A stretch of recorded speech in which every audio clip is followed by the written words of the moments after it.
It's been just over a year since the first iPad hit stores, and already it's given rise to an entire tablet market. You've got Samsung's Galaxy Tab, RIM's Playbook, the Motorola Zoom, HP's TouchPad, and so far none has been able to even threaten Apple's dominance. Could Amazon be the one to change that? Well, there are mounting expectations that Amazon will launch a fully functional tablet before this holiday season.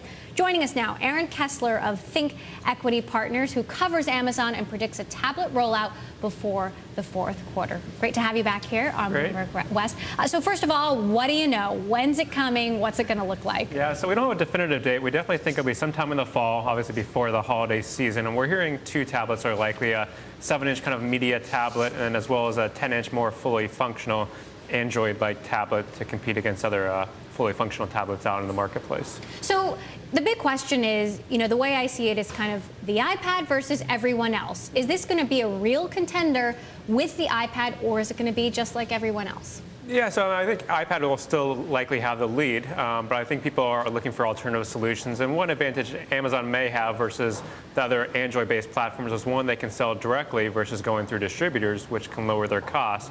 And two, they can really wrap it into all the media offerings that Amazon has, including the Prime movie or kind of streaming video, which they can basically offer for free if you have a Prime membership, as well as adding in kind of your music library or your DVD library as well. So why does it make sense for Amazon to do this? Yep. So with all of the other things they're doing, why this? So if you look at Amazon's, what they sell today, still about 30% of what they sell is in the media category. So that's books, that's DVDs, and that's music. Well, obviously, the ebooks would be the largest segment. And the future is really going digital across all three of these categories. They've done well in ebooks. They want to make sure they get their fair share in movies and music as well, as people transition from offline to online digital purchases. And so really having a Android-like tablet platform enables them to put all these pieces together. So why not just beef up the content that can be read, watched, used on other devices? Why go to the extent of making your own tablet? Yeah, they could do that. That's one alternative. I think they have solutions already for that. They have apps on Android or iPhone already.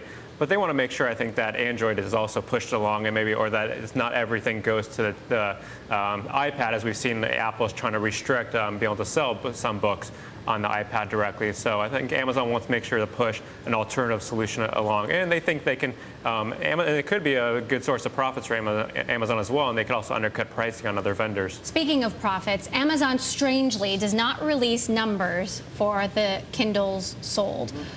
Do they actually make money on the Kindle? Will they actually make money on a tablet? Yep, we think they make a low margin today on the Kindle. I mean, likely in the 5–10% type of operating margin range, a gross margin maybe in the 20% range.